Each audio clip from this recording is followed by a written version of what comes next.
Di situ? Bisa nyala, bisa dicek. Ya.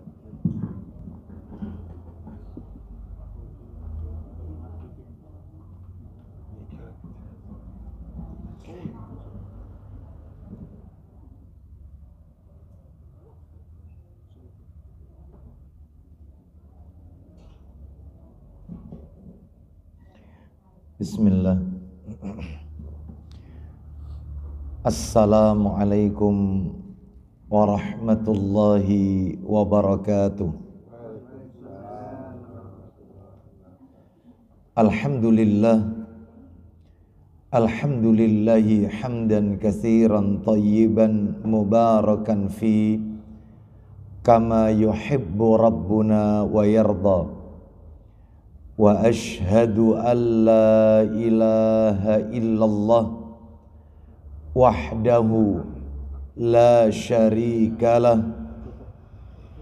wa ashhadu anna Muhammadan abduhu wa rasuluh. Ya ayyuhalladzina amanu taqullaha haqqa tuqatih wa la tamutunna illa wa antum muslimun, amma ba'du. Fa inna asdaqal hadisi kitabullah wa khairal hadi hadi Muhammadin sallallahu alaihi wasallam wa syarral umuri muhdatsatuha wa kulla muhdatsatin bid'ah wa kulla bid'atin dhalalah wa kulla dhalalatin finnar. Ikhwan wa akhwati fillah, bapak-bapak, ibu-ibu, kaum muslimin dan muslimah, jamaah majelis taklim yang semoga dimuliakan oleh Allah Subhanahu wa ta'ala.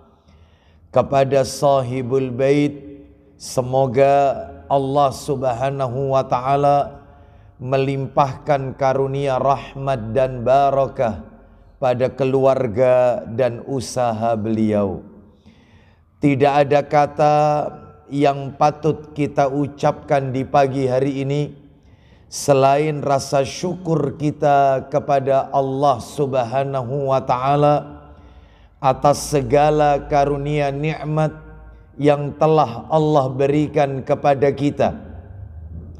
Di antara kenikmatan-kenikmatan tersebut yang kita rasakan di pagi hari ini adalah nikmat sehat, nikmat diberikannya kita kemudahan dan kesempatan untuk duduk sejenak mendengarkan ayat-ayat Allah, mendengarkan hadis-hadis Nabi sallallahu alaihi wasallam melalui talabul ilmi, menuntut ilmu. Semoga langkah kaki kita, niat kita menuju ke majelis ini tidak lain untuk menuntut ilmu, semuanya tercatat di sisi Allah sebagai pemberat timbangan amal kebajikan kita kelak di yaumil hisab. Bapak ibu kaum muslimin dan muslimah rahimani wa rahimakumullah, pagi hari ini kita akan lanjutkan pembahasan kita. Seperti biasa, kajian kita di Kamis pekan yang ketiga di Ataya Batik Madura, yaitu di kediaman Ibu Acil dan Bapak Ansor, yaitu pembahasannya adalah tentang kitab yang ditulis oleh Syekh Khalid Al-Husainan hafizahullah ta'ala, kitab yang berjudul Aktsaru min alfi sunnatin fil yaumi wal lailah, yang sudah diterjemahkan ke dalam bahasa Indonesia lebih dari 1000 amalan sunnah dalam sehari semalam. Menurut catatan saya, pertemuan kita terakhir bulan yang lalu, kita telah menuntaskan sunnah yang nomor 2, yaitu sunnah keluar dan masuk kamar mandi. Sedangkan pagi hari ini kita akan memasuki bab yang baru, sunnah yang nomor 3. Apa itu? Sunnah dalam wudhu. Sunnah dalam wudhu. Bagaimanakah etika tata cara wudhu yang diajarkan oleh baginda Rasul Sallallahu Alaihi Wasallam? Bapak ibu kaum muslimin dan muslimah rahimani wa rahimakumullah. Sebelum materi ini berjalan lebih jauh, agar materi ini tertata dengan baik, tidak melebar kemana-mana, materi tentang sunnah dalam wudhu ini saya bagi menjadi 5 bagian, 5 poin. Apa itu? Yang pertama, saya akan menyampaikan tentang definisi wudhu. Apa sih wudhu itu? Kita sering mendengar istilah wudhu, kata wudhu, tapi kita tentunya sebagian kita belum tahu wudhu itu apa. Ini yang pertama. Yang kedua, pembicaraan kita tingkatkan lagi keutamaan wudhu. Apa keutamaannya? Orang itu kalau tidak pernah lepas air wudhu, batal wudhu lagi. Batal wudhu lagi. Apa keutamaannya? Orang yang selalu memperbaharui wudhu. Ini yang nomor 2 Bapak Ibu, yang nanti kita akan bahas. Yang ketiga yaitu kondisi-kondisi atau waktu-waktu disunnahkannya kita untuk berwudhu. Kapan saja kita ini disuruh wudhu. Nah, dalam kondisi apa kita itu disuruh untuk berwudhu? Nanti kita sebutkan ada 12 itu insya Allah. Ada 12 keadaan kita itu disuruh wudhu. Rata-rata selama ini yang kita ketahui kan kalau mau sholat wudhu. Ini bukan mau sholat saja. Ternyata ada beberapa keadaan-keadaan lain yang kita disyariatkan untuk berwudhu. Ini materi yang nomor 3. Yang keempat Bapak Ibu. Nah ini masuk materi intinya ini. Yang keempat. Kaifiyah wudhu, tata cara berwudhu. Bagaimana membasuh tangan yang benar, bagaimana berkumur yang benar, bagaimana membasuh wajah. Wajah itu batasannya itu dari mana ke mana, itu yang harus terkena air. Membasuh tangan itu sampai mana batasnya, dan seterusnya. Rambut wanita itu kalau panjang maka batasnya itu kalau berwudu sampai di mana. Lah itu nanti kita bahas materi yang nomor 4 itu nanti. Materi yang kelima Bapak Ibu. Materi yang kelima adalah pembatal-pembatal wudu. Apa yang menyebabkan wudu kita ini jadi batal? Nah itu nanti ada 7 kalau tidak salah itu ya. Pembatal wudu itu ada 7. Nanti kita sebutkan itu materian berikutnya. Dan ternyata Bapak Ibu, maaf saya tambahkan 1. Jadi nggak jadi 5 ya, 6. Saya tambahkan 1 yaitu fikih seputar wudhu. Lah kalau membahas masalah fikih seputar wudhu menarik. Contohnya yang ada kaitannya dengan wanita. Bagaimana wudhunya wanita yang memakai kutek atau pitex ya, pewarna kuku ya. Bagaimana wudhunya wanita yang sudah pakai hairspray ya, atau misalnya obat rambut dan seterusnya. Bagaimana wudhunya wanita yang setelah dia mengusap yaitu bayinya yang setelah buang hajat misalnya, bayinya pipis lalu ibu ini mengusap meskipun pakai waslap ya, apakah batal wudhunya? Bagaimana wudhunya yaitu seorang bidan yang pada saat dia merawat persalinan terkena pakaiannya darah wanita itu, bagaimana wudhunya batal atau tidak? Banyak ya, nanti namanya saja fikih, disesuaikan dengan kondisi sekarang ini ya, apa-apa yang terjadi di zaman sekarang. Banyak sekali ibu-ibu sekalian, seperti bagaimana wudhunya wanita yang rambutnya itu dikepang atau disanggul, itu harus dilepas apa tidak kepangannya, sanggulnya.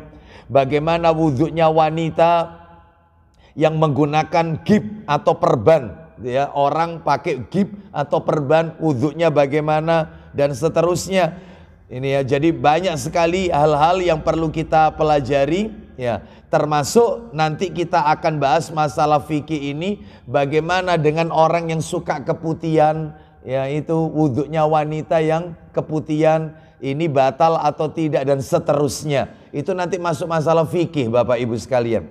Baik, jadi ada 6 poin ya yang akan kita pelajari. Ya, nampaknya waktunya tidak mencukupi Bapak Ibu sekalian kalau dibahas semua karena panjangnya materi. Jika memang nanti tidak mencukupi, ya kita akan lanjutkan pada pembahasan pertemuan yang berikutnya. Baik, kita awali yang pertama lebih dahulu, definisi wudhu. Apa artinya wudhu itu? Bapak Ibu kaum muslimin dan muslimah rahimani wa rahimakumullah. Wudhu itu definisinya secara bahasa, secara etimologi katanya gitu. Secara bahasa atau lugawi ya, secara lugawi asal katanya adalah al-wadha'ah. Al-wadha'ah. Al-wadha'ah. Apa artinya al-wadha'ah? Artinya adalah bersih atau cerah. Jadi panjenengan kalau ditanya apa definisinya wudhu, wudhu itu asal katanya al-wadha'ah, artinya bersih atau cerah. Itu. Adapun kalau secara istilah terminologi, nah definisi terminologi atau pengertian syar'i Bapak Ibu, wudhu itu artinya, lah ini yang agak panjang definisinya. Ya, wudhu itu artinya menggunakan air. Jadi namanya aja wudhu pakai air. Kalau nggak pakai air namanya tayamum Bapak Ibu.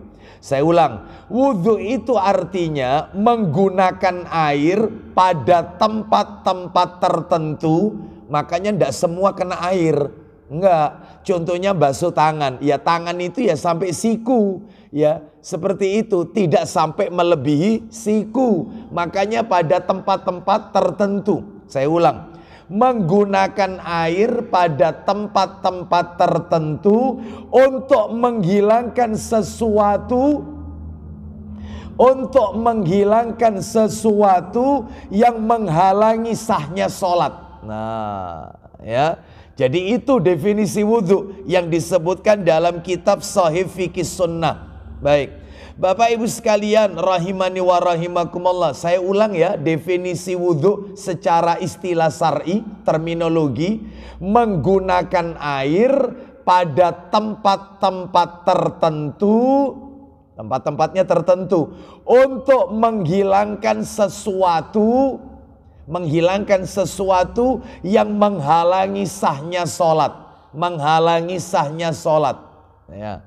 Jadi sholat tidak sah kalau nggak pakai wudhu. Nah itu ya. Lah bagaimana wudhu itu? Wudhu itu ya pakai air. Terus air itu digunakan kemana? Pada tempat-tempat tertentu di tubuh kita. Untuk menghilangkan sesuatu yang membuat sholat kita nggak sah. Nah itu. Ini definisi wudhu. Baik.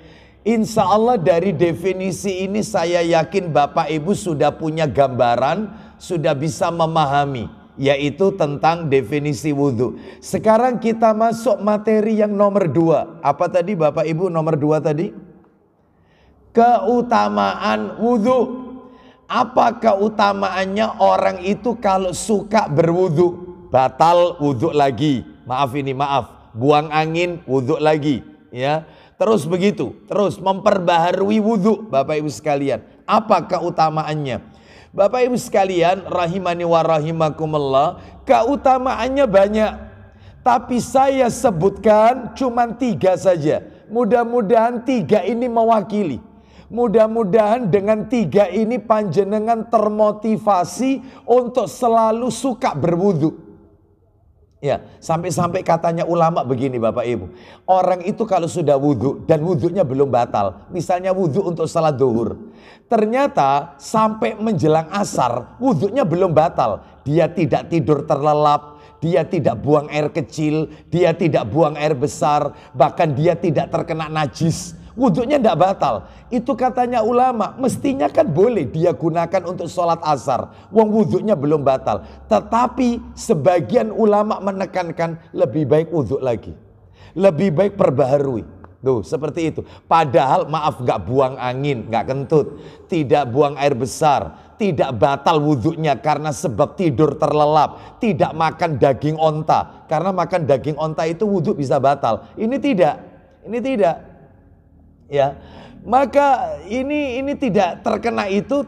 Mestinya dia bisa sholat asar dengan wudhunya yang waktu zuhur. Bisa. Tapi ulama menekankan tetap diperbaharui. Apa sih keutamaannya? Orang itu kalau rajin berwudhu ada 3. 1. Keutamaan yang pertama adalah pembersih dari dosa, Bapak Ibu. Penyuci dosa.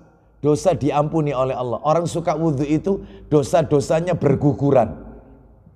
Ya, berguguran. Mana dalilnya? Silakan bisa dibantu Sahih Targhib wa Tarhibnya jilid 1. Ya, jilid 1. Hadisnya nomor 182. Jilid 1 nomor 182. Jilid 1 nomor 182 riwayat Muslim. An Utsman ibni Affan radhiyallahu an qala Rasulullah sallallahu alaihi wasallam man tawaddoa fa ahsanal wudu'a kharajat khatayahu min jasadihi hatta takhruja min tahti adfari. Silakan. Dari Utsman bin Affan radhiyallahu an, ia berkata, iya, Rasulullah SAW bersabda, apa isi sabdanya? Barang siapa berwudu lalu dia membaguskan wudunya. Siapa yang berwudu dengan sempurna, memperbagus wudunya, alias mengikuti sunnah Rasul. Lanjut. Maka kesalahan-kesalahannya keluar dari jasadnya hingga ia keluar dari bawah kuku-kukunya. Duh, sampai keluarlah segala dosa dari tubuhnya hingga dari bawah kuku-kukunya. Dosanya berjatuhan, dosanya gugur, Bapak Ibu. Lah Bapak Ibu harus tahu dosa itu ada 2, Bapak Ibu. Ada dosa zahir, ada dosa batin. Dosa itu ada 2, ada dosa zahir, ada dosa batin. Loh Ustadz mengatakan dosa itu ada 2, zahir dan batin, itu ada dalilnya. Ada. Allah Ta'ala berfirman, ayo dibuka suratnya Al-An'am. Surat nomor 6, dibantu saya, surat nomor 6 Al-An'am. Ayatnya 120 Bapak Ibu. Al-An'am 120. Al-An'am 120. Allah Ta'ala berfirman, وَذَرُوا ظَاهِرَ الْإِثْمِ وَبَاطِنَهُ إِنَّ الَّذِينَ يَكْسِبُونَ الْإِثْمَ سَيُجْزَوْنَ بِمَا كَانُوا يَقْتَرِفُونَ. Silakan. 120 Al-An'am.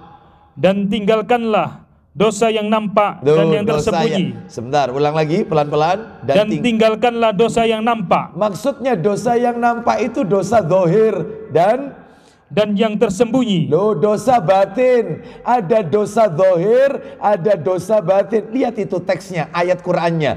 Wadaru zahira, lo zahir. Wadaru zahiral ismi wa batina, lo batin. Ada dosa zahir, ada dosa batin. Lanjut Pak Didi.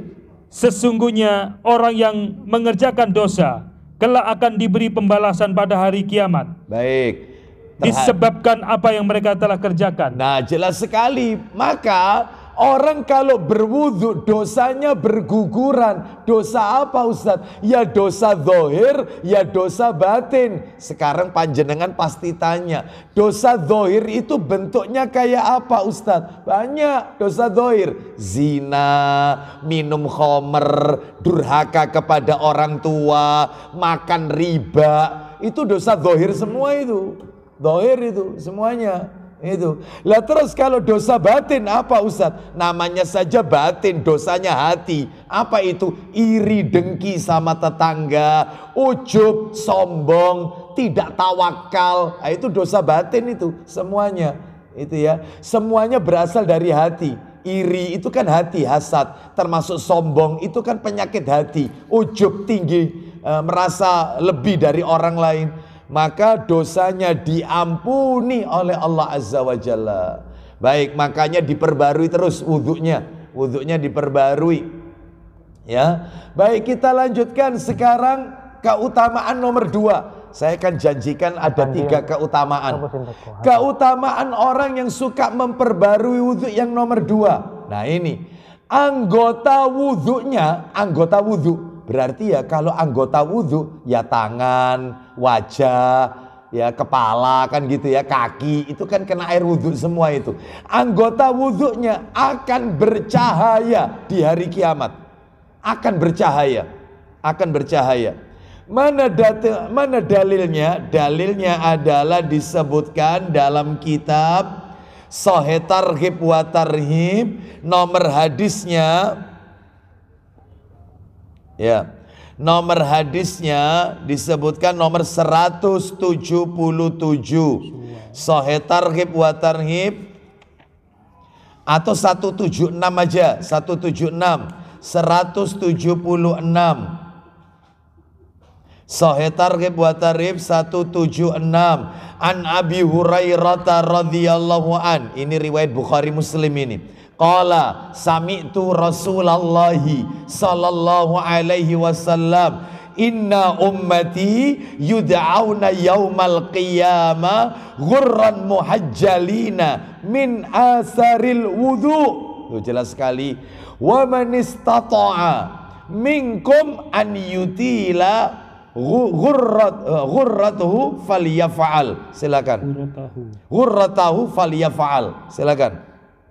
Dari Abu Hurairah radhiyallahu an, ia berkata, ya, aku mendengar Rasulullah SAW bersabda. Apa isi sabdanya? Sesungguhnya umatku dipanggil pada hari kiamat dengan wajah, terus kedua tangan, terus dan kaki bersinar putih karena bekas wudu. Loh, wajahnya, tangannya, kakinya bersinar bercahaya putih karena bekas air wudhu. Lanjut.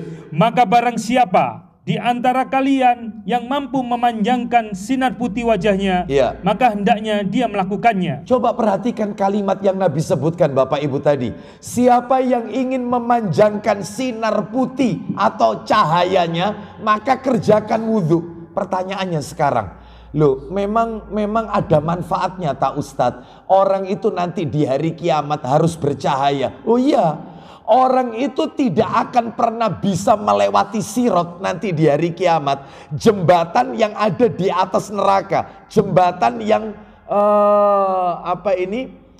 menggantung di atas neraka sebagai tujuan orang untuk masuk ke surga. Orang nggak bisa mungkin, tidak akan pernah mungkin melewati sirat itu dengan selamat kalau dia nggak punya cahaya. Makanya semua harus punya bekal cahaya. Ada dalilnya orang itu butuh cahaya. Apa ada dalilnya orang itu butuh cahaya? Ada. Mana dalilnya? Ayo dibuka dalilnya. Quran. Tolong dibuka firman Allah Ta'ala. Ya, firman Allah Ta'ala, Quran surat nomor 57. Suratnya Al-Hadid. Surat 57 itu surat Al-Hadid. Ya betul ya, Al-Hadid ya. Ayatnya 28, Al-Hadid 28. Kita dengarkan ya, orang itu butuh cahaya. Kalau tidak punya cahaya tidak bisa berjalan nanti di hari kiamat. Allah Ta'ala berfirman, Al-Hadid 28. Ya ayyuhalladzina amanu taqullaha wa aminu bi rasulihi yu'tikum kiflaini min rahmatihi wa yaj'al lakum nuran tamshuna bihi wa yaghfir lakum wallahu ghafurur rahim. Silakan. Hai orang-orang yang beriman, kepada para rasul, terus bertakwalah kepada Allah dan berimanlah kepada Rasulnya Muhammad. Lanjut.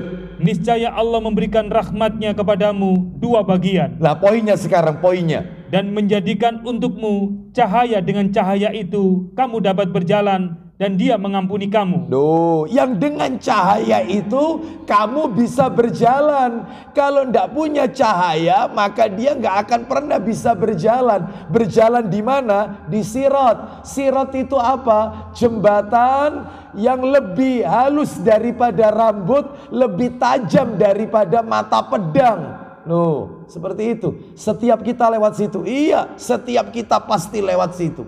Mana dalilnya yang lain? Ayo coba ditambahkan dalil.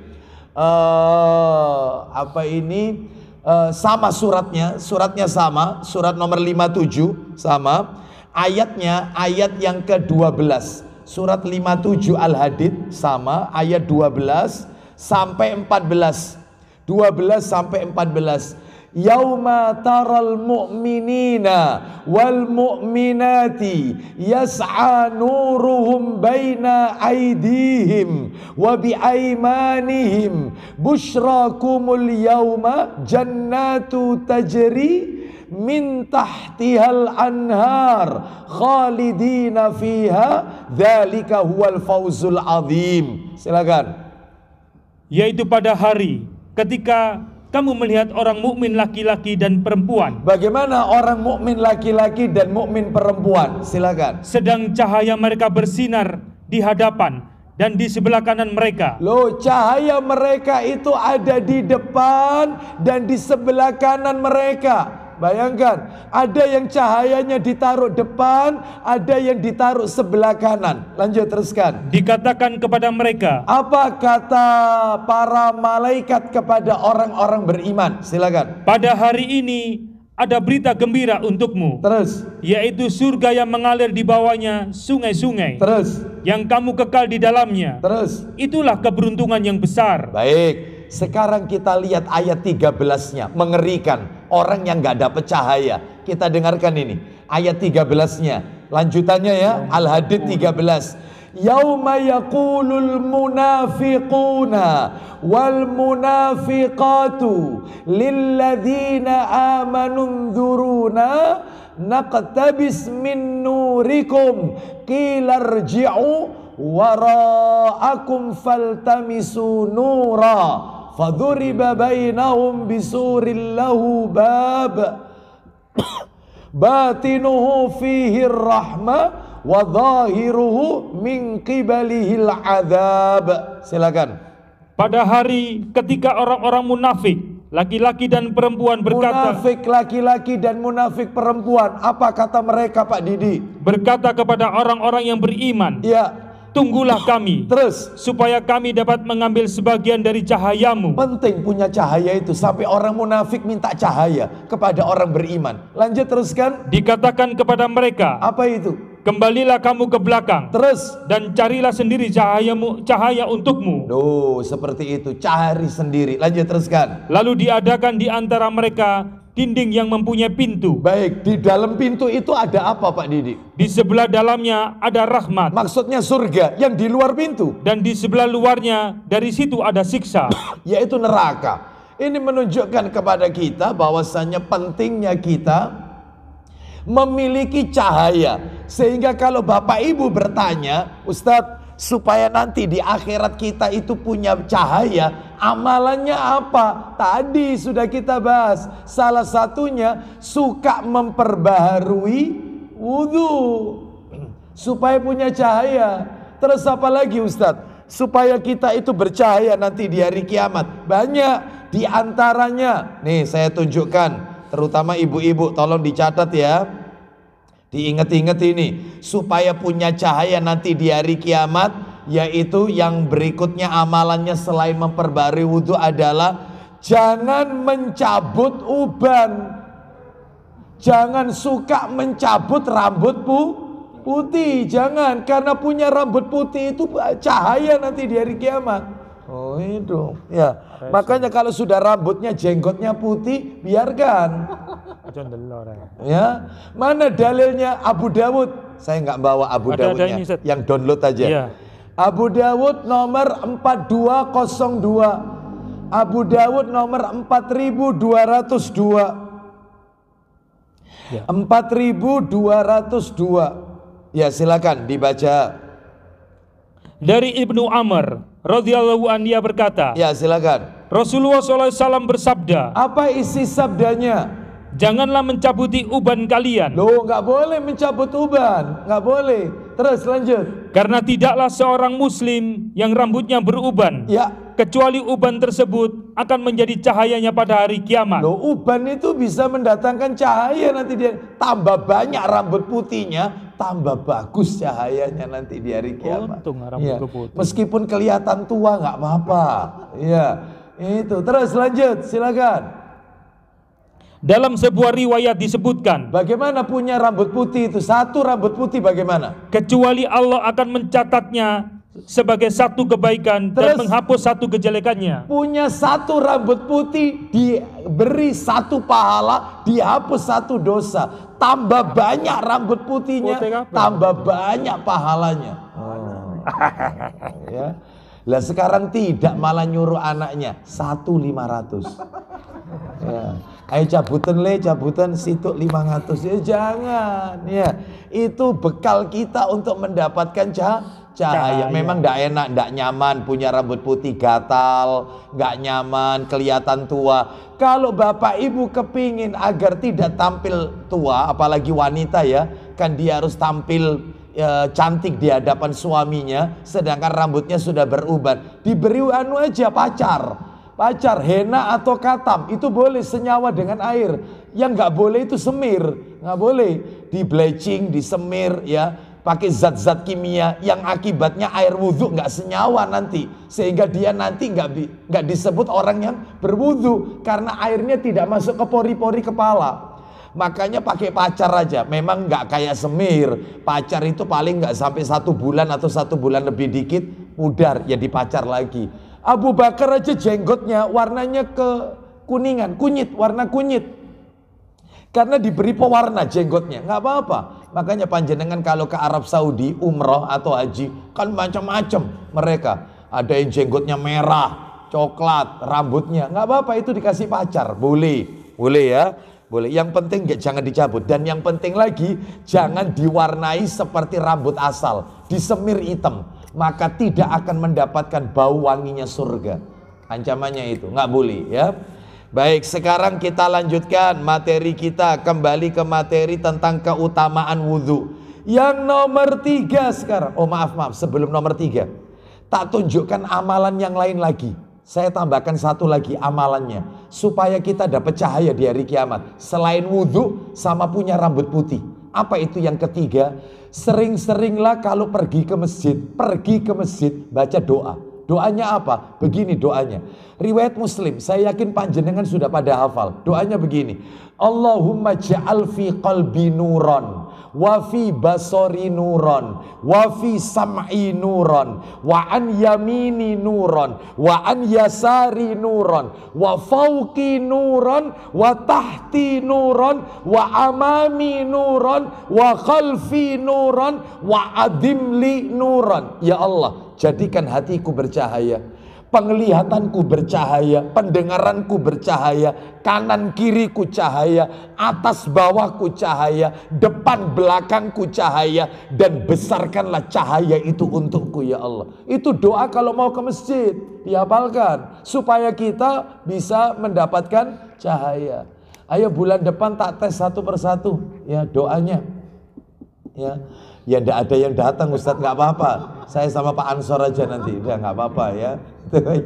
Bapak Ibu sekalian, hafalkan itu doa, yaitu ketika akan pergi ke masjid ya. Wallahu a'lam bishawab. Ayo sekarang yang nomor 3. Nanti tak share. Nomor 3 ini. Oh no. Keutamaan berwudu yang nomor 3, mengangkat derajat di sisi Allah. Orang itu rajin wudhu, derajatnya diangkat oleh Allah Azza wa Jalla.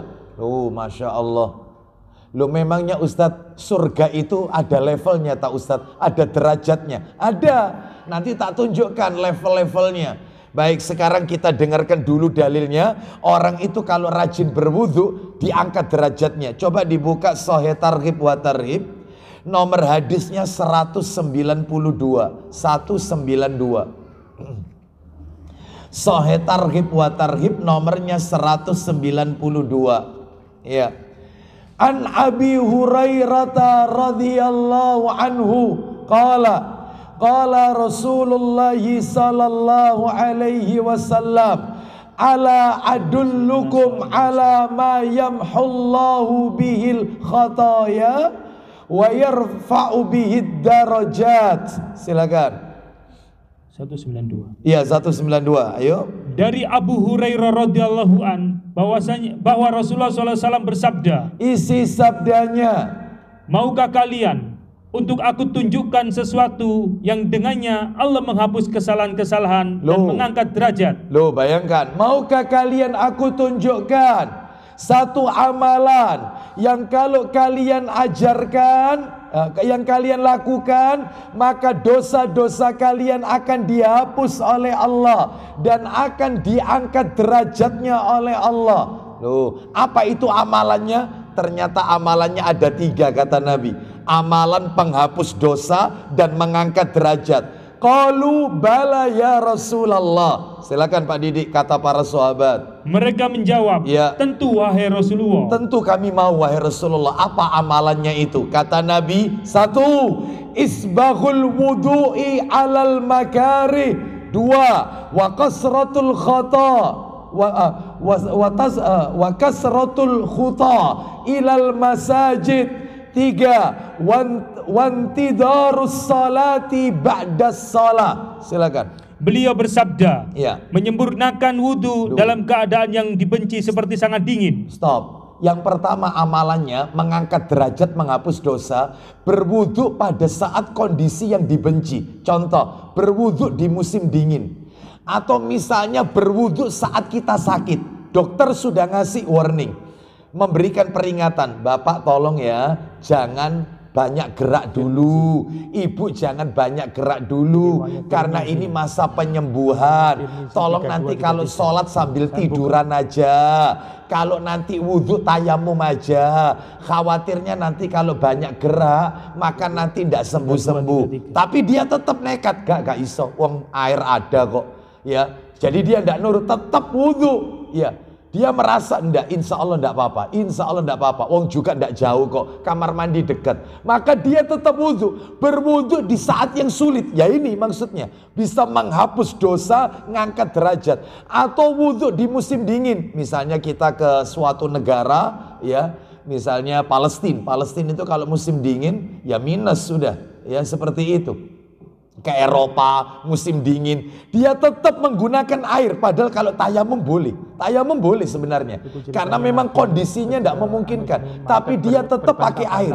Nggak apa-apa ini mengangkat derajat, menghapus dosa. Nomor 2 Pak Didi, silakan. Amalannya memperbanyak langkah ke masjid. Loh, memperbanyak langkah ke masjid itu bisa menghapus dosa, mengangkat derajat. Loh, langkah lo ya, bukan kendaraan lo ya. Melangkahkan kaki, bukan naik kendaraan. Jadi kalau ke masjidnya naik motor, silakan, tapi parkirnya agak jauh. Ya. Ya, parkirnya agak jauh ya. Misalnya masjidnya itu di mana ini ya? Kalau masjid terdekat sini di mana? Sini ya, dekat sini ya. Kira-kira berapa radius, berapa meter Pak Ansor? 1 kilo? Nggak sampai, 500 meter? Nggak sampai juga. Nah, sudah jalan kaki aja ya. Memperbanyak langkah ke masjid, jangan naik motor ya. Boleh naik kendaraan tapi kalau bisa parkirnya agak jauh. Ya, Ustadz parkirnya ndak mungkin jauh karena nanti khawatir Ustadz, apalagi nggak ada tukang parkirnya. Ya ndak apa-apa di depan masjid, tapi turun dari kendaraan, jalannya disedikitkan. Ya, apa itu jalannya itu? Timi-timi itu loh. Ya, dikit-dikit aja ya, pelan-pelan aja disedikitkan. Karena apa? Pahalanya melangkahkan kaki itu Allah sebutkan dalam Al-Quran. Apa itu? Coba Pak Didik dibantu. Surat Yasin Pak Didik. Yasin ayat 12. Yasin ayat 12. Inna nahnu nuhyil mauta wa naktubu ma qaddamu wa asarahum wa kulla syai'in ahsainahu fi imamin mubin. Ya, fi imamin mubin. Yasin ayat 12. Surat Yasin surat 36 ayat 12. Ayo baca.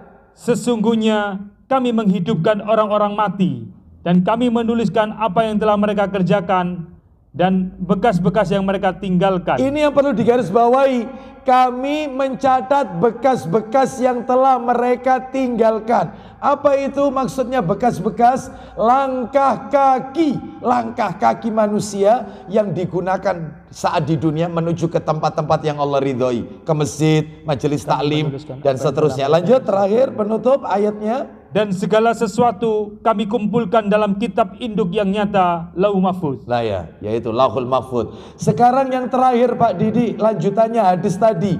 3 amalan penghapus dosa, mengangkat derajat. Nomor 1, menyempurnakan wudhu saat kondisi sulit.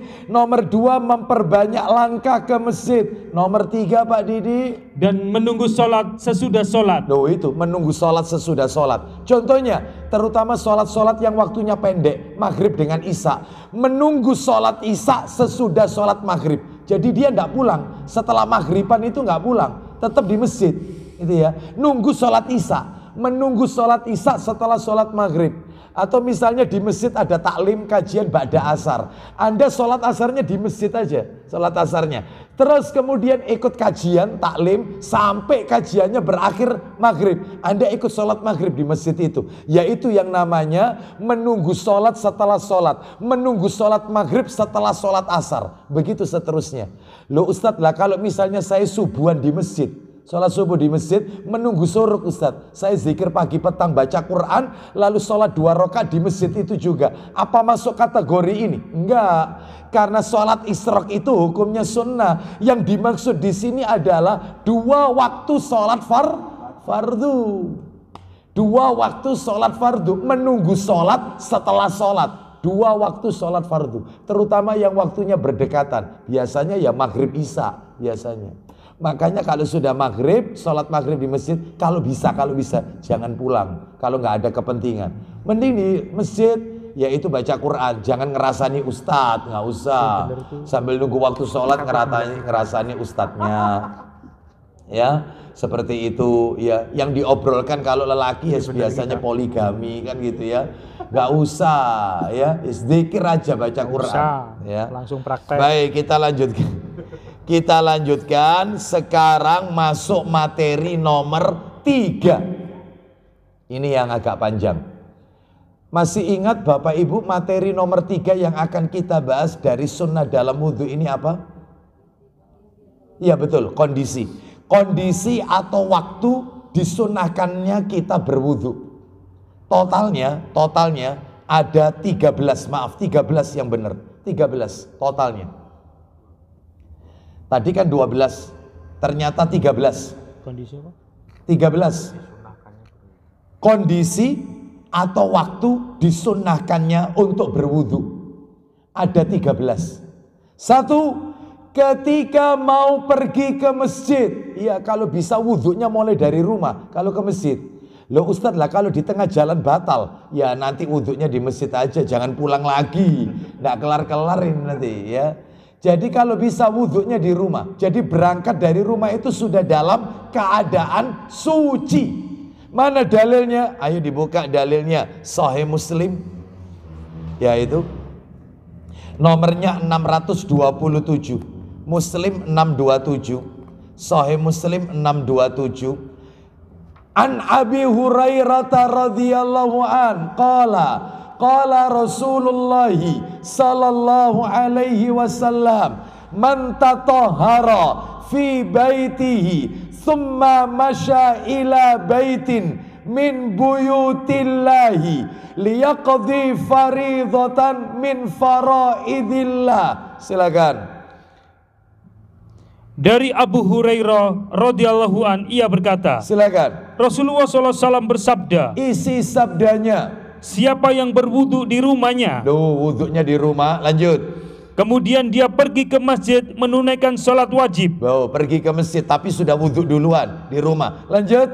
Maka setiap dia melangkah 2 langkah, kanat khatwatahu ihdahuma takhuttu khati'atan wal ukhra tarfa'u darajatan. Ulang lagi dikit tadi, maka maka setiap dia melangkah 2 langkah, setiap kali dia melangkah 2 langkah, langkahnya yang pertama, menghapus 1 dosa. langkahnya yang kedua, Sedangkan langkah yang kedua mengangkat derajatnya 1 derajat. semakin jauh rumah dari masjid, semakin banyak dosa diampuni, derajat diangkat. Oh itu, mana lebih enak, rumah dekat masjid atau jauh masjid? Jujur. Dekat masjid Bu ya. Oh ya, pahalanya ya. Apa noe? Iya. Ada ndak orang itu dekat masjid malah gak sobo masjid, malah nggak pernah ke masjid? Ana ini. Banyak. Ini. Iya. Nggak pernah. Ya karena masjidnya tidak syar'i. Bapak Ibu sekalian, ada juga orang itu yang rumahnya jauh dari masjid, malah dia ndak pernah ketinggalan takbiratul ihramnya imam. Jadi adzan itu belum adzan sudah datang. Ada, ya semua tergantung niatnya. Saya punya teman itu Bapak Ibu sekalian, dia memang mulai dari SMA suka mapala, mendaki gunung. Kesenangannya itu memang. Sampai kuliah ndak ketemu lagi. Sampai terakhir ketemu di acara pernikahan. Saya tanya, piro anakmu berapa? Tanya keluarga dan seterusnya. Saya tanya lagi, apa kebiasaannya tetap berjalan? Ya tetap Ustadz, namanya hobi.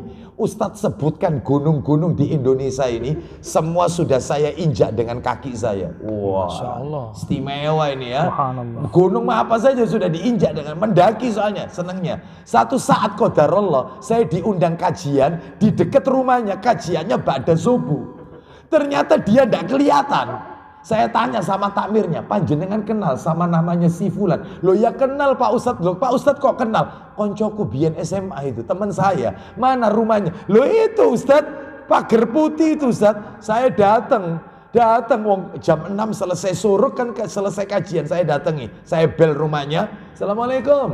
Dia menyapu kantuk di matanya, keluar rumah. Woi Ustadz, apa mertamu isu-isu? Masya Allah. Namanya teman ya, namanya teman, wajar ya. Apa isu-isu teko ya? Sebentar. Semua gunung se-Indonesia sudah saya injak dengan kaki saya. Masjid depan rumah, ente nggak pergi ke masjid. Berarti melangkahkan kaki ke masjid lebih berat daripada mendaki gunung. Ya, berarti semua innamal a'malu binniyat, tergantung niatnya. Makanya Bapak Ibu sekalian, ini berat. Melangkahkan kaki ke masjid itu berat, meskipun rumah dekat masjid. Baik, jadi intinya mau pergi ke masjid wudhu dulu. Ya. Terus nomor dua, ketika mau baca Al-Quran, ketika akan baca Al-Quran, wudhu. Loh Ustadz lah, kalau wanita haid Ustadz, boleh ndak baca Quran? Boleh. Wanita haid, wanita nifas, menurut pendapat yang paling kuat boleh. Lah kalau menyentuh Ustaz, kalau menyentuh upayakan pakai sarung tangan atau kain pelapis. Tolong diingat loh ya, wanita itu kondisi ndak suci itu 3. Wanita ndak suci itu ada 3. Wanita haid, wanita nifas, sama wanita yang junub setelah jima. Ini 3-tiganya ndak suci ini. Untuk haid sama nifas boleh, untuk junub ndak boleh. Kenapa Ustadz? Haid sama nifas kok boleh, junub kok ndak boleh? Karena junub itu waktunya singkat. Setelah dia melakukan jima, dia bisa mandi besar. Seperti itu. Sedangkan kalau haid dan nifas waktunya lama. Haid 7 hari, bisa jadi lebih. Kan wanita beda-beda ya haidnya. Kalau nifas 40 hari setelah melahirkan. Ya, makanya dalam hal ini Bapak Ibu sekalian, wanita haid nifas boleh baca Quran. Asalkan kalau menyentuh itu pakai kain pelapis, sarung tangan. Ustadz, ada yang bilang gini, saya ini wanita haid Ustadz, kalau baca Quran itu pakai aplikasi Quran di Android Ustadz, di HP. Apa perlu saya itu pakai sarung tangan? Nggak perlu, karena HP ini bukan mushaf. Yang nggak boleh itu mushaf, Quran yang nggak ada artinya. Nah itu nggak boleh. Tapi kalau Quran terjemah, apalagi Quran tafsir Quran, boleh. Karena apa? Karena tafsir Quran itu lebih banyak tafsirannya daripada ayat Qurannya. Nah itu sama dengan baca majalah Islam. Di situ ada ayat-ayat Quran. Nggak apa-apa megang majalah itu. Nggak harus pakai sarung tangan. Seperti itu. Wallahu a'lam wa bishawab ya. Jadi kalau bisa wanita yang tidak haid, kalau mau baca Quran, suci Bu. wudhu dulu, wudhu dulu. Bapak-bapak juga gitu, kalau mau pegang Quran, wudhu dulu. Mana dalilnya? Al-Quran dalilnya, surat nomor 56. Ayo surat 56, Al-Waqi'ah. Al-Waqi'ah, surat 56 itu Al-Waqi'ah. Al-Waqi'ah. Ayatnya, ayat 77 sampai 79. 77 sampai 79. Innahu laqur'anun karim fi kitabim maknun la yamassuhu illal mutahharun. Silakan. Ayo. Sesungguhnya Al-Quran ini adalah bacaan yang sangat mulia. 78-nya pada kitab yang terpelihara, yaitu di Laul Mahfuz. 79 terakhir. Tidak menyentuhnya kecuali orang-orang yang disucikan. Loh, tidak menyentuhnya kecuali orang yang suci. Kata para alim ulama di sini adalah wudhu, sebagaimana di dalam tafsir Ibnu Katsir di juz yang ke-8 halaman 29. Sekarang kita bahas yang nomor 3. Kapan kita itu disuruh wudhu? Kalau mau tidur wudhu. Mau tidur wudhu. Mana dalilnya? Sahih Bukhari, dibuka Sahih Bukharinya. Ya, nomornya 163 dari Al-Bara' bin Azib radhiyallahu an. Bukhari 163. Nomor aslinya 247 itu nomor aslinya. Tapi tidak apa-apa, kita baca yang cetakan terjemahan. Nomor asli 163, di mana Rasulullah sallallahu alaihi wasallam bersabda, "Idza ataita madja'aka fatawadda wudhu'aka lis-salati." Silakan.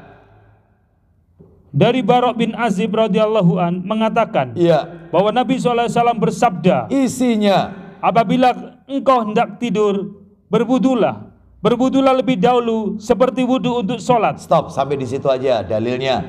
Kalau mau tidur wudhu seperti layaknya kita kalau mau sholat. Nomor 4 sekarang, kapan kita disyariatkan wudhu? Yang keempat adalah ketika bangun tidur. Bangun tidur wudhu. Bangun tidur wudhu. Dalilnya Sahih Muslim. Dibuka Sahih Muslim, nomornya 201. 201. Nomor aslinya 256. Nomor cetakan terjemahan 201, tapi nomor aslinya 256. Yaitu disebutkan bahwasanya dari sahabat Ibnu Abbas radhiyallahu anhuma, dia berkata, annahu bata indan nabiyyi sallallahu alaihi wasallam dzata lailatin faqama nabiyullahi sallallahu alaihi wasallam min akhiril laili fa kharaja fa nadhara fis samai summa tala hadhil ayata fi ali Imran, inna fi khalqis samawati wal ardi wa ikhtilafil laili wan nahari hatta balagha faqina adzaban nar summa raja'a ilal baiti fasawwaka wa tawaddoa. Nah, itu di situ poinnya. Silakan baca artinya. Dari Ibnu Abbas radhiyallahu anhuma, ia berkata, iya, pada suatu malam dia bermalam di rumah Nabi SAW. Terus tengah malam beliau bangun dan pergi keluar rumah. Jadi Nabi itu punya kebiasaan kalau bangun tidur sepertiga malam terakhir bangun itu keluar rumah. Keluar rumah sambil menatap ke langit. Lanjut. Beliau memandang ke langit, lalu beliau baca ayat dalam surat Ali Imran. 10 ayat terakhir Ali Imran. Inna fi khalqis samawati wal ard. Ya, sampai faqina adzaban nar. Lanjut teruskan. Kemudian beliau kembali ke rumah. Terus lalu menggosok gigi, bersiwak, terus mengambil wudhu. Nah, berwudhu kan, bangun tidur itu wudhu, ya, bangun tidur wudhu. Kita lanjutkan nomor yang ke-5. 5. Pada saat akan berdoa kepada Allah, saat mau berdoa. Loh Ustadz, memangnya orang kalau haid itu tidak boleh berdoa tak? Boleh. boleh. Wanita haid, wanita nifas, pokoknya yang tidak suci, boleh. Kapanpun boleh berdoa. Tapi kalau panjenengan tanya mana yang afdol, ya wudhu. Afdolnya kalau mau berdoa itu wudhu dulu. Wudhu. Sekalipun tidak wudhu tidak apa-apa. Tapi yang afdol itu wudhu. Mana dalilnya? Bapak Ibu akan kaget kalau dengar dalil ini. Rasul itu loh kondisi perang, mau berdoa masih ngambil wudhu. Ini perang loh ini. Di depan itu musuh. Beliau mau berdoa minta sama Allah ambil air wudhu dulu. Kondisi perang. Lah kita kan tidak kondisi perang, santai, nggak ada sesuatu yang menghalangi kita. Ya wudhu mau berdoa. Usahakan suci. Ustadz kalau saya haid tetap wudhu Ustadz mau berdoa. Ya percuma. Ya Anda tetap tidak dikategorikan suci karena Anda sedang haid, ya. Baik, mana dalilnya? Sahih Bukhari. Bukhari nomor asli tapi di situ tidak ada dicetakan terjemahan. Nomor asli 4323, panjang dalilnya. 4323. 4323. Ya. 4323 itu dari Abu Musa radhiyallahu an, panjang sekali hadisnya. Intinya Nabi itu mendoakan sahabatnya namanya Abu Amir. Siapa Abu Amir ini? Pamannya sahabat Abdullah bin Qais ketika selesai perang Autos. Nah itu Nabi mengambil air wudhu lalu Nabi mendoakan pamannya Abu Amir, mendoakan Abu Amir pamannya Abdullah bin Qais radhiyallahu anhuma. Sekarang kita lanjutkan nomor 6. Kapan kita disuruh wudhu? Nomor 6 setelah makan daging onta. Habis makan daging onta. Pernah makan daging onta?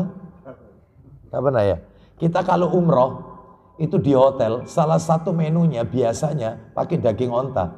Seratnya besar-besar kayak kerbau. Seperti daging kerbau, seratnya gede-gede dan jelas bau khas, sudah kelihatan meskipun dimasak apapun kelihatan. Kalau tulangnya dari teksturnya daging itu kelihatan kalau ini onta sudah. Kambing nggak sama sapi nggak kayak gitu. Lah itu kalau panjenengan sudah wudhu makan daging onta batal wudhu Anda, batal, harus wudhu lagi kalau mau sholat. Kenapa? Nanti kita akan dengarkan ternyata kandangnya onta itu sarangnya jin. Makanya supaya kita tidak kena pengaruhnya jin, wudhu lagi. Sarangnya jin itu kandangnya onta. Beda sama kambing. Kalau kambing itu kandangnya barokah. Makanya Nabi mengatakan ittakhidhi ghanaman fa inna fiha barokah. Peliharalah kambing. Memelihara kambing itu berkah kata Nabi. Barokah. Nah ini barangkali yang ingin punya usaha sampingan selain batik ya, mungkin punya kandang ternak kambing. Takok kambing ya kambing. Iya itu ya, seperti itu. Ini Pak Didi ya, Pak Reza, Pak Budi ya, yang Pak Ansor, ayo ya, itu buka kandang kambing. Ya. Baik. Mana dalilnya? Dalil, silakan dibuka Abu Dawud. Hadisnya riwayat Abu Dawud. Ya. Nomor berapa? Nomor hadisnya Bapak, Sahih Muslim dulu dibaca, Sahih Muslim. Sahih Muslim dulu dibaca nomor 308. 308. Sahih Muslim 308.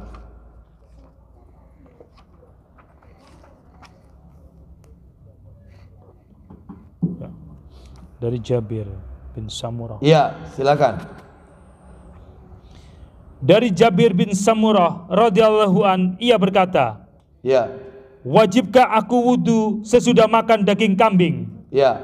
Jawab Rasulullah SAW, jika Anda mau berwudhulah. Loh, jika kalau kau mau wudhu kalau makan daging kambing, jika tidak, tidak apa-apa. Jadi kalau habis makan daging kambing boleh wudhu, boleh tidak, nggak apa-apa. Kumur tok juga nggak apa-apa. Nggak wudhu nggak apa-apa, daging kambing. Lanjut.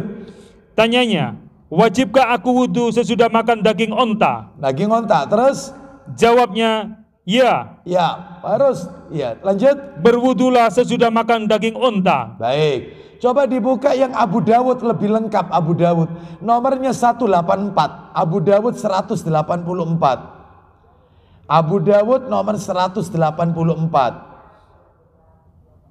Abu Dawud 184. Ayo kita dengarkan ini lebih lengkap ini dalilnya. Silakan. Sebentar Ustaz. Nanti akan saya tunjukkan gimana kalau bukan daging onta, minum susu onta. Oh, pernah minum susu onta? Belum. Ya, itu pencuci perut itu. Kalau habis minum susu onta sudah harus deket-deket kamar mandi. Ya, pencuci perut itu ya. Itu. Ya, lanjut silakan. Dari Barok bin Asid radhiyallahu an, dia berkata, Silakan. Rasulullah SAW pernah ditanya tentang berwudu karena makan daging onta. Terus. Maka beliau SAW bersabda, Silakan. berwudulah karenanya. Berwuduklah kalau makan daging onta. Lanjut. Dan beliau juga ditanya tentang berwudu karena makan daging kambing. Apa kata Nabi kalau daging kambing? Maka beliau SAW bersabda, Iya. janganlah berwudu karenanya. Terus. Dan beliau juga ditanya tentang mengerjakan sholat di kandang unta. Bagaimana hukumnya sholat di kandang onta? Silakan. Maka beliau SAW bersabda, Iya. janganlah mengerjakan sholat di tempat itu, Terus.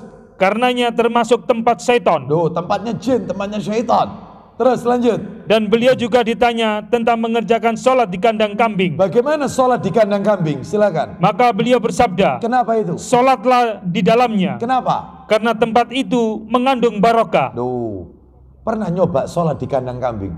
Gak kuat ambune. Gak kuat ambune? Ya gak kuat ambune gimana? Dulu Masjid Nabawi belum dibangun, Nabi sholat di kandang onta. Masjid Nabawi belum dibangun, Kambing. Nabi pernah sholat di kandang onta. Karena apa? Karena tempat ini berkah. Memelihara kambing itu berkah. Kambing bukan onta. Nabi sholat di kandang kambing. Iya. Nabi sholat di kandang kambing. Nabi sholat di kandang kambing karena kandang kambing itu berkah. Ya, Nabi justru melarang sholat di kandang onta. Karena kandang onta itu tempat mangkal sarangnya syaitan. Bahkan ada riwayat di atas punuknya onta itu ada syaitan. Di atas punuk onta.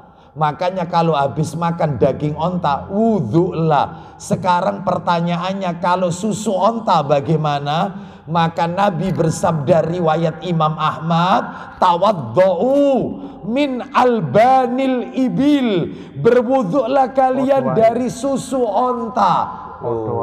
Berarti sama. Ibil. Ya, ibil. Kalau kambing ghanam, kalau sapi bakor. Bakor, baik bakor. Baik, sekarang kita lanjutkan nomor berapa? 6. 7. Nomor 7. Kondisi kita disuruh wudhu. Nomor 7. Setelah muntah. Jadi kita kalau habis muntah, mual, muntah, maka wudhu. Wudhu. Ya, jadi kita habis muntah nih, maka berwudhulah. Mana dalilnya? Dalilnya adalah riwayat Tirmidzi. Tirmidzi nomor 87. Tirmidzi nomor 87. Disebutkan bahwasannya Rasulullah sallallahu alaihi wasallam dari Abu Darda ya. Dari Abu Darda radhiyallahu an, nomor 87. Ya, silakan dibaca. Dari Abu Darda. Panjang itu ya? Iya. Baik. Abu Baidah. Silakan. Oh ini, ya. Dari Abu Darda radhiyallahu an, dia berkata, iya. Rasulullah SAW muntah, lalu beliau berbuka dan berwudu. Nah, Nabi setelah muntah itu beliau berwudu. Ya. Sekarang kita lanjutkan yang ke-8. Nomor 8, setelah jima. Setelah melakukan jima, wudu. Kalau mau melanjutkan tidur, setelah jima mau tidur atau mau makan, mau menyentuh makanan, maka kata Nabi boleh, tapi wudu dulu. Wudu dulu. Ya, wudu dulu sebelum tidur atau ketika setelah jima dia mau makan, maka wudu dulu. Setelah itu boleh makan. Jangan kemudian setelah jima langsung tidur, atau setelah jima dia menyentuh makanan. Jangan. Tapi wudhu dulu. Mana dalilnya? Dalil, yaitu di dalam hadis riwayat Muslim, Sahih Muslim ya, nomornya 253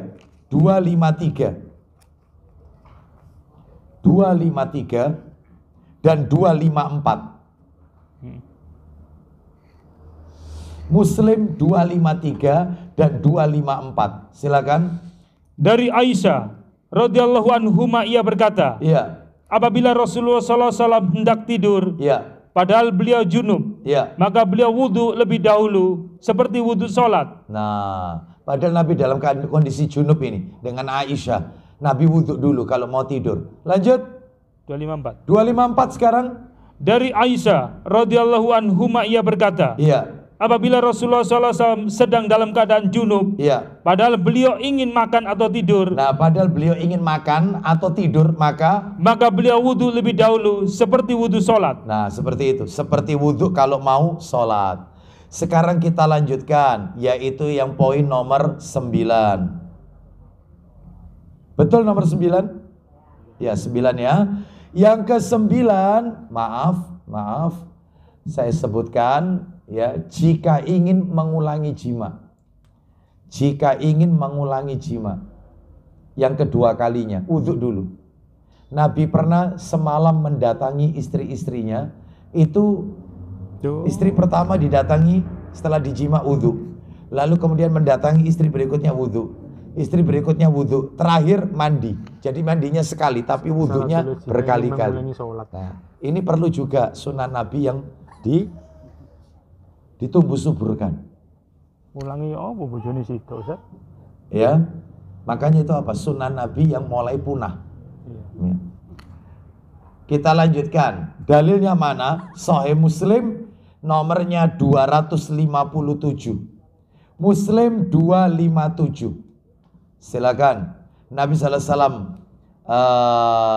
bersabda, "Idza ata ahadukum ahlahu summa arada an yauda falyatawadda." Silakan.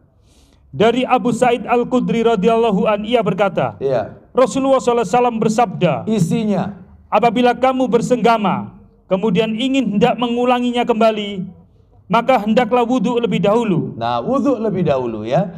Yang ke-10, setelah mengantarkan jenazah ke pekuburan, wudhu.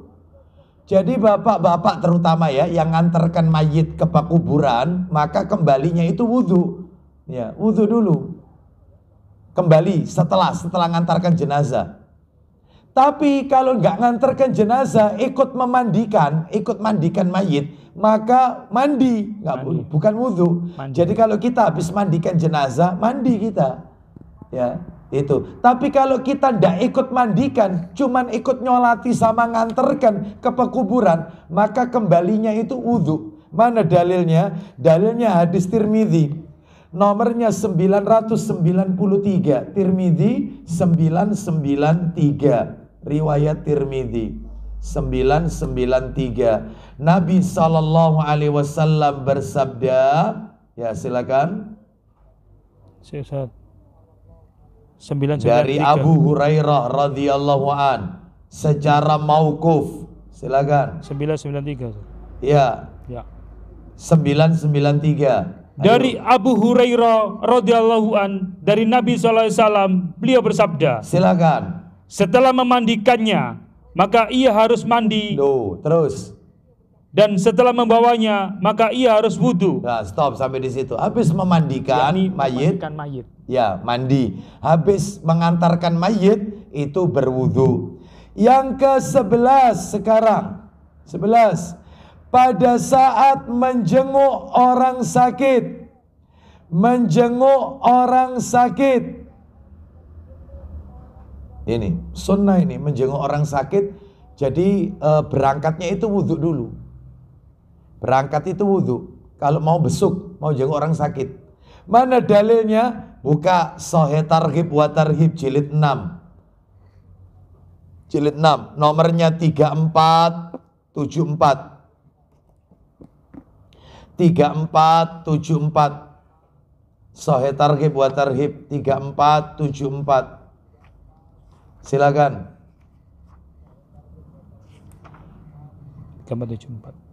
3474. Dari Abu Hurairah radhiyallahu an dia mengatakan, ya, Rasulullah SAW bersabda. Apa isi sabdanya? Barang siapa menjenguk orang yang sakit, maka ada yang menyeru dari langit mengatakan, Barang siapa yang menjenguk orang sakit, maka ada penyeru dari langit yang berkata, silakan. Semoga penghidupanmu baik, Terus, dan baik pula langkah hidupmu, terus. serta engkau akan menempati rumah di surga. Loh, orang jenguk orang sakit itu dapat rumah di surga. Tambahkan lagi Pak Didi, 3476. 3476 dari sahabat Ali bin Abi Thalib radhiyallahu an.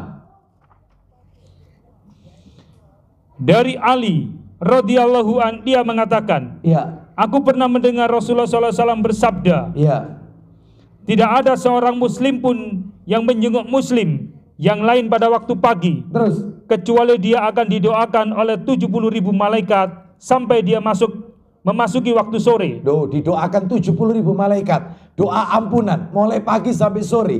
Lah kalau jenguknya sore, lanjutkan. Jika dia menjenguknya sore hari, dia akan didoakan oleh 70.000 malaikat sampai memasuki waktu pagi. Masya Allah. Seperti itu fadilahnya Bapak Ibu sekalian ya. Terus Bapak Ibu kita tambahkan loh, di mana dalilnya? Kalau mau menjenguk itu wudhu, mana dalilnya? Ternyata itu ada di Sahih Muslim. Nomornya 1588, 1588. Sahih Muslim 1588. Duh, 1588. Kok 17? Gitu. Ya, 1588. ayat-ayat mengenai warisan. Iya betul, 1588. Dari Jabir Ya. bin Abdullah radhiyallahu an, ia berkata, Iya. pada suatu ketika aku jatuh sakit. Terus, Lalu Rasulullah SAW datang menjengukku bersama-sama dengan Abu Bakar nah terus, dengan berjalan kaki. lanjut, Ketika itu aku sedang pingsan. lanjut. Rasulullah SAW mengambil air wudhu, kemudian dipercikannya kepadaku sisa air wudhunya. Nah jadi boleh seperti ini, wudhu dulu, lalu dipercikkan ke wajah orang yang sakit atau diusapkan di tubuh bagian orang yang sakit, di bagian tubuh dari orang yang sakit. Seperti itu ya. Jadi sunnahnya itu berwudhu. Kita lanjutkan yaitu yang ke 12. Sebelum mandi janabah. Karena salah satu tata cara mandi janabah itu pakai wudhu. Wudhu dulu sebelum mandi janabah. Dalilnya adalah Sahih Bukhari. Sahih Bukhari nomornya 172. Silakan. Tafadhol, Bukhari 172 dari Ibnu Abbas radhiyallahu anhuma. Silakan. Ibnu Abbas radhiyallahu anhuma. Dari Ibnu Abbas radhiyallahu anhuma, ia berkata, Iya, bahwa Maimunah radhiyallahu anha bercerita, iya. aku sediakan air untuk mandi Nabi SAW. Maksudnya mandi janabat ini, mandi besar. Lanjut. Maka beliau cuci kedua belah tangannya. Nah, wudhu dulu kan. Ya, seperti itu. Terakhir yang ke-13, saat akan sholat. Jelas, kalau mau sholat ya harus suci, wudhu dulu. Entah itu wudhu atau tayamum, yang penting bersuci. Kalau ada air ya wudhu, kecuali kalau terkondisikan ya sakit, ya luka misalnya, kalau terkena air akan bertambah parah, memperlambat penyembuhan. Nah, maka kalau begini, yaitu dengan tayamum saja. Mana dalilnya kalau mau sholat harus wudhu, baik sholat fardu maupun sholat sunnah. Dalilnya Sahih Muslim nomornya 175. Sahih Muslim 175 atau nomor aslinya 224. Dari Ibnu Umar radhiyallahu anhuma, dia berkata, Nabi sallallahu alaihi wasallam bersabda, la tuqbalu salatun bi ghairi tuhurin wala sadaqatun min ghululin. Silakan. 175. 175. Ya. Dari Ibnu Umar radhiyallahu anhuma, ia berkata, Ya. aku mendengar Rasulullah SAW bersabda, Ya.